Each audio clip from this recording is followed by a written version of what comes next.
Imagine being this guy, right? So this guy's like, take the shitty stuff out of the last stand. And then we get an actual member from the last stand here. He says, take a look at my hours. That's just a fraction of time which important people of the update spent making stuff for people like you. Sadly, your assertions got zero foundation. I thought that was kind of, I don't know, egotistical? I mean, 800 hours is a lot, not something to scoff over. I mean, it's not veteran status, but I had to respond to this guy because, I deleted this comment because I thought it was too mean-spirited, but I know he saw it, and you'll see why in a moment.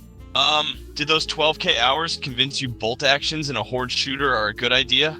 Because, I mean, let's be honest, nobody gives a shit about bolt action rifles in a horde shooter. What is it, the AWP and Scout? You know, the two snipers that are somehow worse than tier 1 weapons? The bots pick them up and they can no longer fend off a horde by themselves? Yeah, real cool addition. Laughing and taunting in verses, self-explanatory. Probably removed because someone got their feelings hurt, I can only imagine.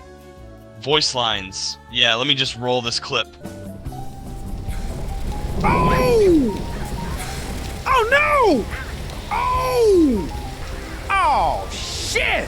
Damn it! That's damn it!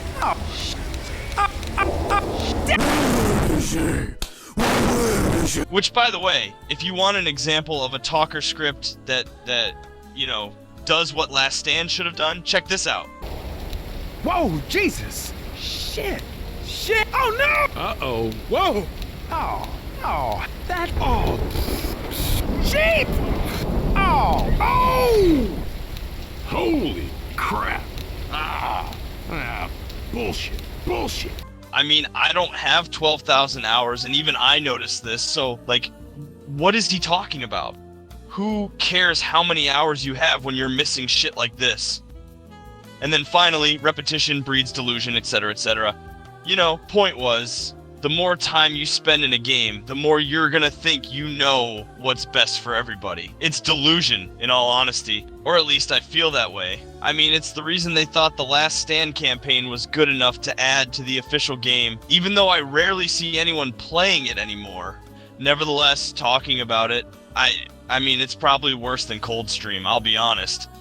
Plus, I've been guilty of it myself. You gotta check yourself, you know? Just because you get bored of the game and want to change it up doesn't mean others have to suffer for it. But anyways, you'd think Mr. 12,000 hours would have something to say in response to all that, but he doesn't. He just blocks me. That's crazy, dog. And I'm not trying to be like, I mean, I don't care who this guy is. Hey man, you want to act like a child, be my guest. But it got me thinking, like, you're also part of a group that's made changes to this game on behalf of thousands? So, like, if he can't reason at all in discussion, why is he a part of this? Why does he get to contribute to the game? Like, is the group that loose? Or do they really tolerate this shitty behavior? I mean, it's pretty grim either way, I feel. Like, it got me thinking, why does TF2 have, like, a whole bunch of useless weapons in its inventory? Because of situations like this. Because a small group of people cozied up with Valve and convinced them to nerf the shit out of weapons because they personally didn't like it.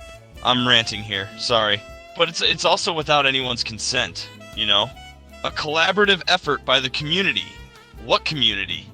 If you're watching this and you play Left 4 Dead, were you asked? Was No Skilch, Komchik, Nazkaz? I mean, I've got 4k hours myself. Why wasn't I asked if I want these bolt actions in a horde shooter? They say by the community, but they can't even reason with the actual community. It's kind of dumb, don't you think? Anyways, man, I don't know. It really got me thinking. Like, I like a lot of what The Last Stand did, and it's understandable when you have someone saying, this update is shit, with no further elaboration. You don't want to reason with someone like that, because it's kinda impossible. But in my case, I'm giving like 4 good points worthy of discussion, but he wants nothing to do with it. It's not just childish to me, it makes me wonder just how much solid reasoning went into the update at all. I mean, I get it now. I get why people didn't like the Last Stand update. It's the cronyism. I thought a lot of the changes were good, but this whole, like, self-appointed community ambassador we're gonna make changes without your consent, and if you don't like it, we're just gonna block you because we have more hours and know what's best. Yeah, it's pretty dirty. I feel like this is why people have a distaste for it. Anyway, let me know in the comments what you think, if I'm reading too much into it or whatever. I just feel like we ought to, be wary of groups like this. I just don't trust them when you got egomaniacs like this running around, And I feel like Valve needs to do a better job of asking the community, and I mean the actual community, about impending changes and how the rest of us feel about them, Just my take. See ya.